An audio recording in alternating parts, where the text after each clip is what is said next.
Assalamualaikum warahmatullahi wabarakatuh. Selamat malam semuanya.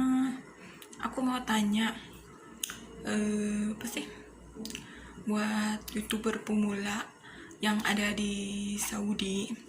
Kita kan di sini nggak bebas, nggak apa sih namanya, nggak tahu alamat rumah ataupun tempat rumah itu di mana. Jadi sama kayak aku tuh, seperti sama pemula.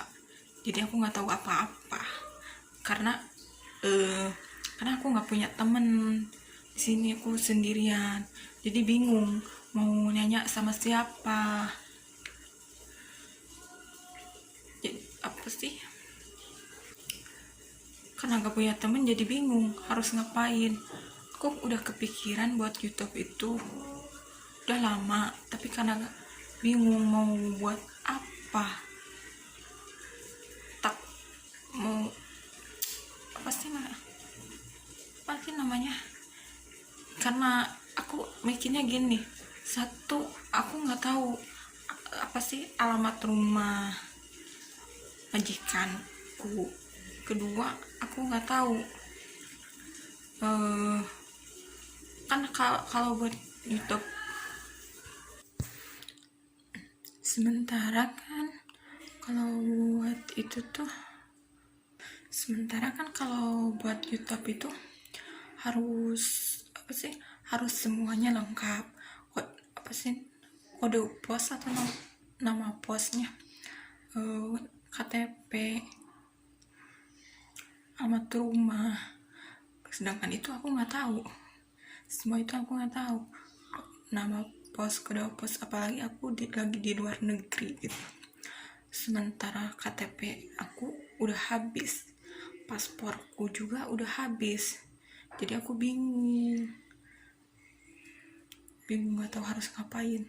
Aku pasti kepikiran buat YouTube itu udah lama, tapi karena aku bingung harus harus buat ini itu aku nggak tahu. Sementara harus buat rekening juga kan harus persediaan. Jadi aku nggak tahu caranya gimana.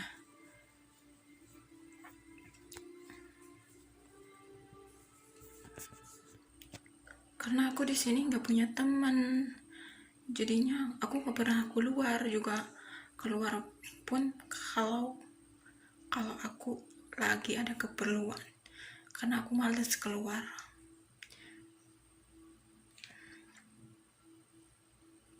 Jadi gimana ini guys, bantu aku dong. Mau nanya pun nanya sama siapa, takut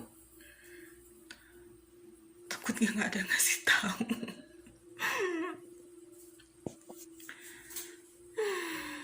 Kehidupanku di luar negeri itu susah ya, apalagi aku udah 10 tahun belum pulang.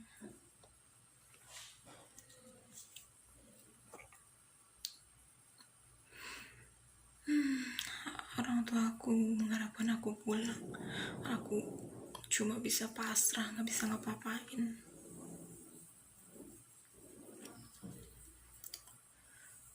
Oh iya, kalian buat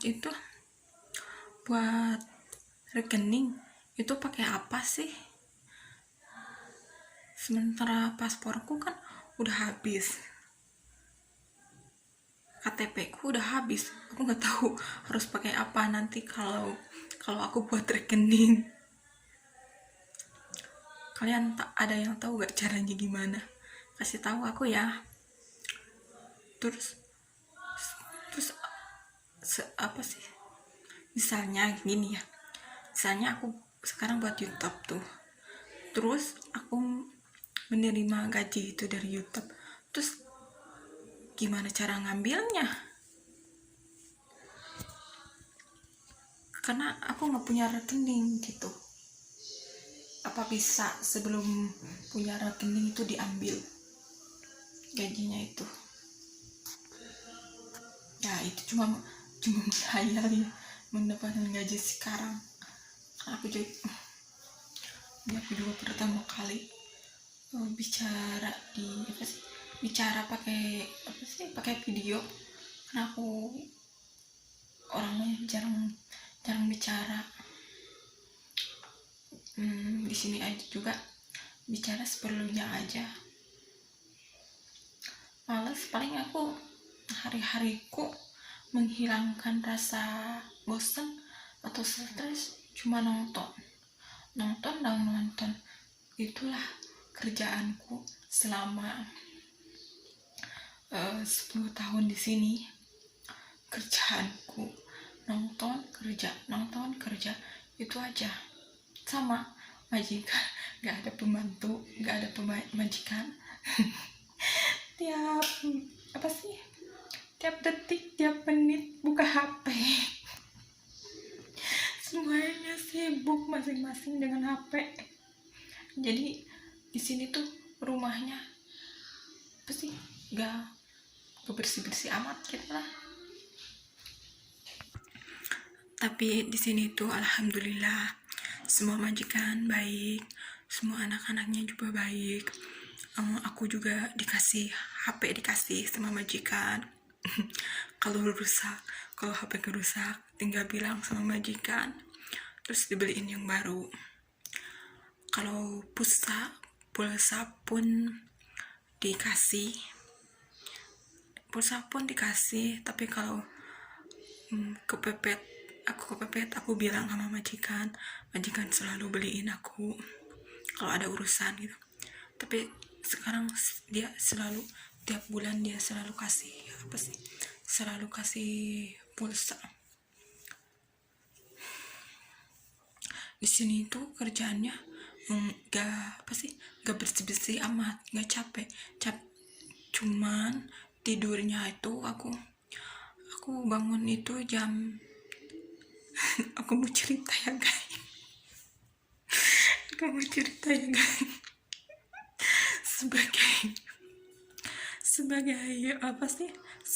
Sebagai non. Aku dulu pertama datang ke sini karena kan belum terbiasa sama suasana di sini, nggak tahu apa-apa juga karena aku dari nol ya di sini. Setiap jam 10 itu udah ngampar kasur kalau bahasa Sundanya. Jam 10 itu tidur. Ada kurang lebih sebulanan, pokoknya itu lupa karena 10 tahun. Terus pas itu tuh ada teman majikan sama datang ke rumah, terus majikan bilang gini, kamu jangan tidur karena sekarang ada tamu, nanti kalau tamunya udah pulang kamu boleh tidur. Terus itu aku nungguin tamunya itu pulang. Pulangnya jam 3 pagi. Dari situ aku baru ngerti ternyata mereka tidurnya jam 3, jam 4 pagi. Dari situ aku mikir, kok aku tidur sendirian. Dari situ aku biasain ngikutin orang-orang tidur sampai sekarang. Terus sampai sekarang aku pun kalau udah aku itu orangnya pemalas lah gitu, bisa disebut pemalas ya. Sampai sekarang pun aku itu kalau jam 11 itu dibangunin sama majikan. Buat apa? Buat kerja. Itu masih dibangunin sama majikan. Gak pernah aku bangun sendirian. Kalau aku bangun sendirian, aku ngapain? Tidur lagi. Terus sampai sekarang aku selalu dibangunin sama majikan perempuan untuk kerja. Seorang itu bangunnya jam 1 11, kadang kalau kesiangan setengah 12 itu masih sama dibangunin sama majikan. Dari situ aku bangun sampai bangun untuk kerja sampai jam 3 pagi. Sampai jam 3 pagi baru selesai. Setelah selesai kerja cuci piring tuh, kadang cuci piring pun nggak dicuci semuanya, kan udah jam 3 kan, kita gak punya waktu untuk istirahat. Terus di situ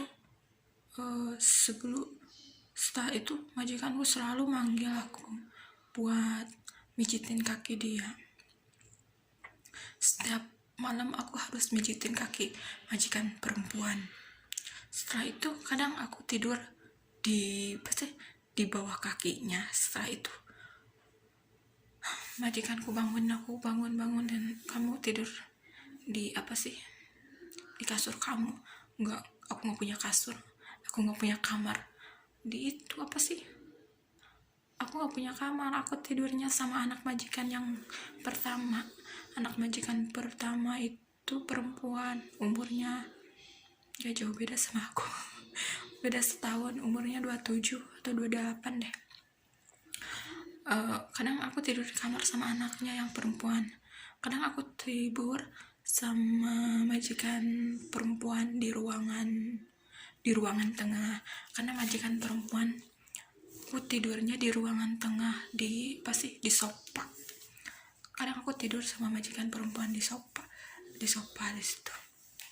Majikan laki tidurnya di ruangan tempat makan dia, tempat makan, temen istirahat ya, semuanya di ruangan itulah, namanya bunggalot gitu.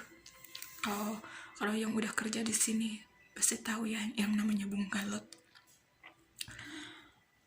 Ya gitulah, aku nggak pernah cerita sama siapapun semua ini. Lucu ya, sampai sekarang masih dibangunin sama majikan. Pembantu nggak tahu diri nih aku. Tapi di sini tuh enaknya, kalau aku kurang tidur terus majikan laki lihat aku nggak kurang tidur gitu, karena kan majikan laki suka sarapan itu pagi, karena aku juga tidurnya pagi. Jadi kalau majikan laki bawa sarapan itu bawanya dari restoran. Terus setelah dia sarapan itu dia bilang, ya udah kamu tidur lagi, nanti kamu jangan buat makan siang, nanti aku bawa dari restoran. Di situ enaknya.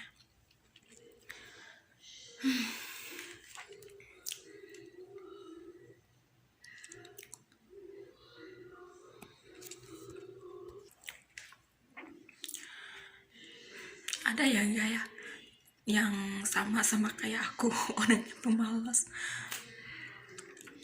Terus kalau kerjaanku banyak, nggak kerja. Aku kan di sini ini tuh rumah baru. Ini tuh rumah baru di sini tuh baru 3 tahun. Rumah lama aku di jalannya 71 aku kerja di rumah lama itu 8 tahun, 7 pokoknya 7 atau 8 deh. Di sini tuh terus pindah ke sini. Di sini tuh baru 3 tahun. Di sini itu bedanya itu 71, ini 91. Tapi aku nggak tahu mana, nggak tahu jalannya di mana, kemana, aku nggak tahu, karena aku jarang keluar itu aku malas, karena kakiku sakit. Aku sakit kaki itu sebelum puasa, sampai sekarang kakiku sakit. Kalian sama nggak kayak aku? Kakiku sakit, kalau sholat itu aku terus sakitnya nggak bisa duduk gitu. sampai nggak bisa duduk kalau waktu sholat itu.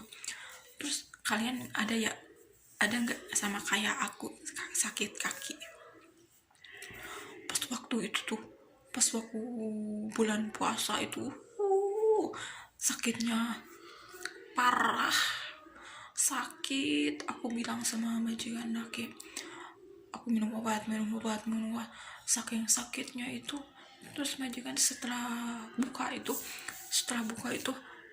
majikan tuh, ya udah kamu istirahat, tidur.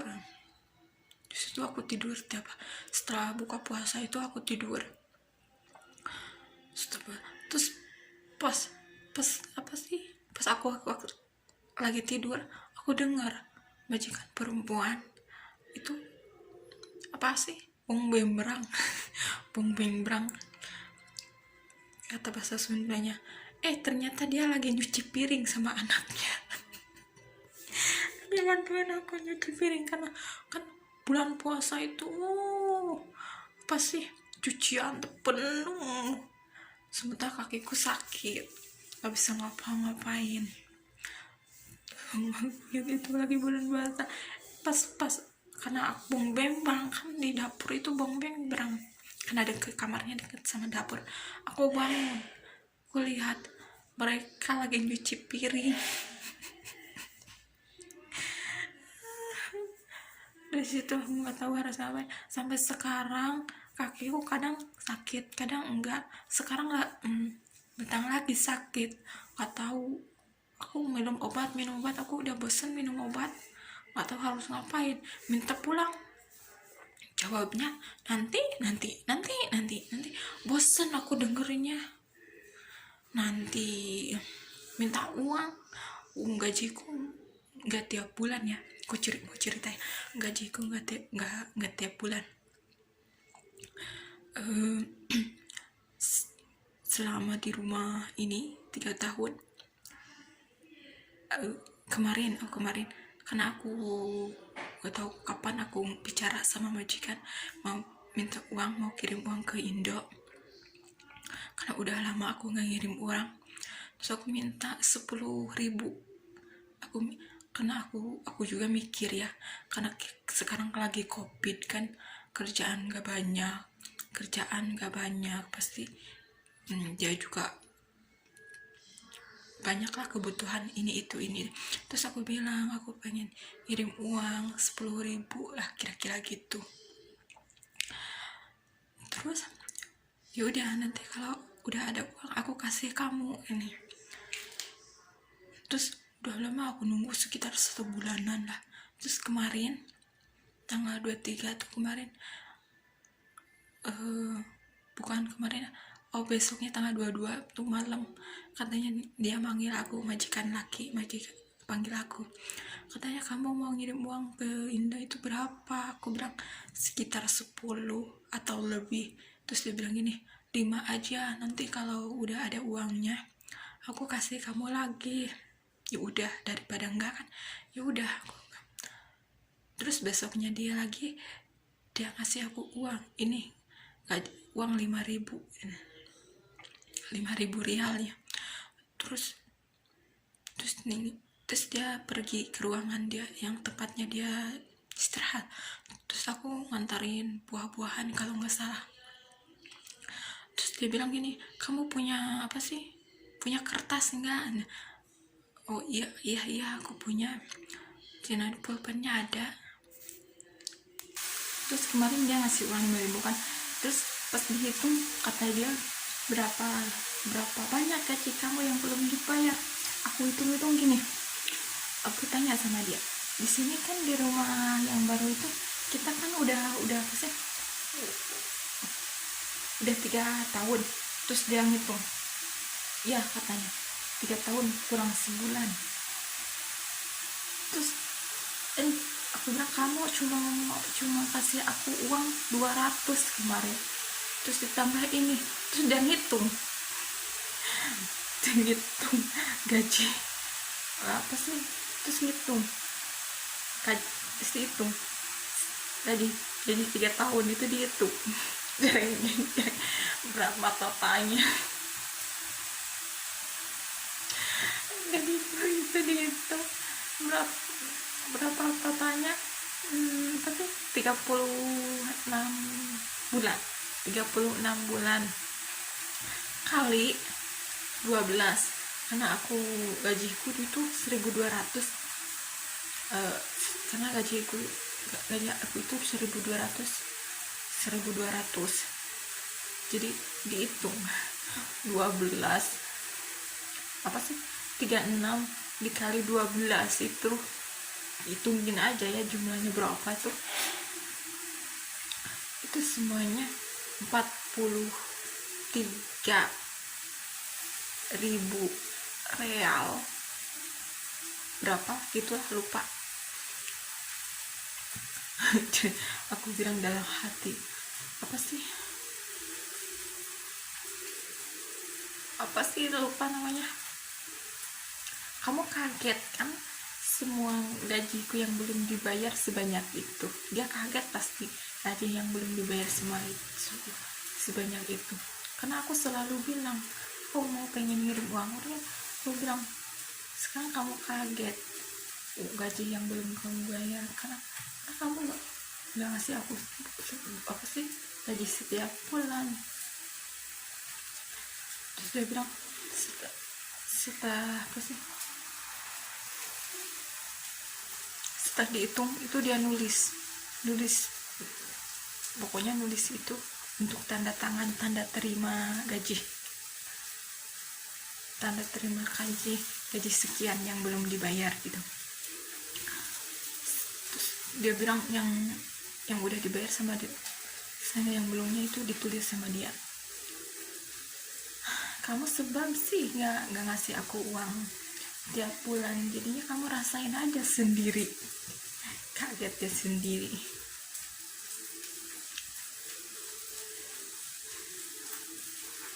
Dari dulu aku minta pulang, jawabannya nanti.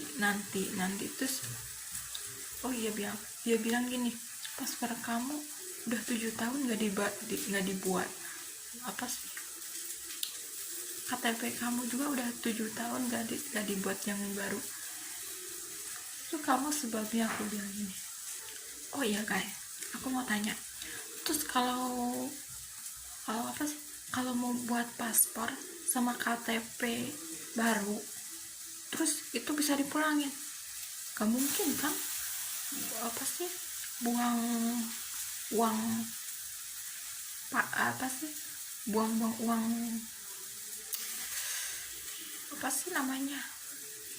buang uang lupa, buang uang. Nah mungkin kan, kalau mau pulang itu harus buat paspor sama KTP terus kita dipulangin. Emang kayak gitu ya guys? Karena aku nggak tahu, karena dulu aku pernah minta pulang, terus udah itu suratnya udah keterima tuh, terus terus dia bilang, dulu pas aku 4 tahun di sini, pertama kali 4 tahun, terus majikan laki bilang gini, kalau kamu mau pulang kamu harus buat paspor baru sama KTP baru. Terus aku bilang gini, kenapa harus buat yang baru? Kalau mau pulang, kalau buat yang baru kan itu nggak pernah dipulang-pulang. Aku mikir gitu, sampai sekarang aku belum dipulangin. Terus sekarang kalau mau pulang emang buat yang baru gitu, paspornya sama KTP-nya, kan itu buang-buang uang. Kalau KTP sama paspornya habisnya tepat waktu, ya mungkin itu masuk akal, langsung paspor sama KTP-nya dipulangin, itu masuk akal. Ini kan nggak masuk akal, mau pulang buat paspor yang baru, kan itu buang-buang uang saja.